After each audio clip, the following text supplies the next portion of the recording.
بسم اللہ الرحمن الرحیم الصلاۃ والسلام علیک یا رسول اللہ الصلاۃ والسلام علیک یا حبیب اللہ وعلی آلک وصحابک سیدی یا رسول اللہ صلی اللہ تعالی علیہ وسلم۔ 4 رمضان المبارک بمطابق 28 اپریل 2020 بروز منگل۔ الحمدللہ فکر رضا کی جانب سے یہ ہمارا 11واں درس ہے، اور ہمارے اس درس کا عنوان عقائد ہے۔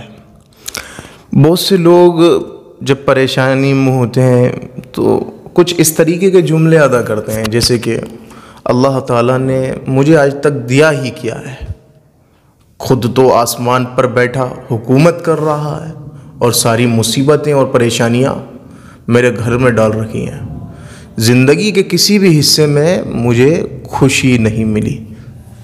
یاد رکھیں کہ یہ جو جملے ہیں اس طریقے کے، اس میں واضح طور پر اللہ رب العالمین کی توہین کے ساتھ ساتھ اس پر اعتراض کرنا، اس کے لیے مکان ماننا پایا جا رہا ہے۔ یہ کلام کفریات سے بھرپور ہے، کہنے والا کافر ہو جائے گا۔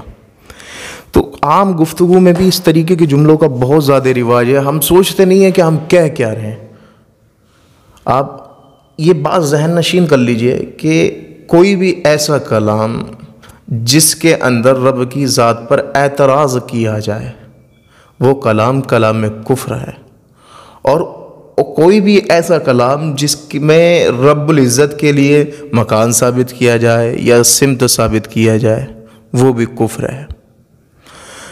ٹھیک ہے، تو یہ تمام تر باتیں ہماری روزمرہ کی زندگی میں آدمی تنگ آ گیا کسی چیز سے تو کہنے لگتا ہے، جبکہ یہ ایسے خطرناک جملے ہیں کہ ان جملوں کے کہنے سے ایمان ایسے برباد ہو جائے گا کہ وہ تصور بھی نہیں رکھ سکتا۔ یاد رکھیے، ایمان کے ساتھ زندگی گزارنے والا ہی کامیاب شخص ہے۔ بڑا نازک معاملہ ہے، شیطان ہر وقت ایمان کی گھات میں لگا رہتا ہے۔ مصیبت آنے پر صبر کرتے ہوئے ہر حال میں رب العزت کی رضا پر راضی رہنا چاہیے۔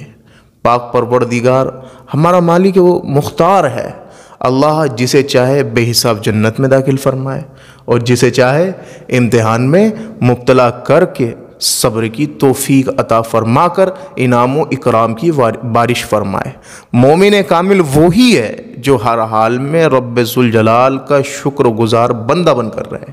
مصیبت کی وجہ سے اللہ پر اعتراض کر کے خود کو ہمیشہ کے لیے جہنم کے حوالے کر دینے والا شخص بہت ہی بڑا بد نصیب ہے۔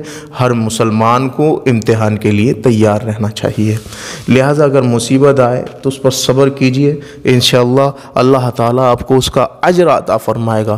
لیکن کوئی بھی ایسا کلام اپنی زبان سے نہ نکالیں جس کی وجہ سے آپ کا ایمان خسارے میں پڑ جائے اور آپ جو ہے وہ نقصان میں پڑ جائیں اور ایمان کی انمول دولت سے محروم ہو جائیں۔ رب قدیر ہمارے عقیدے کی حفاظت فرمائے، ہمارے ایمان کی حفاظت فرمائے، ہمیں ہمارے عقائد میں پختگی عطا فرمائے۔ طالب دعا محمد گلفام رضا برکاتی۔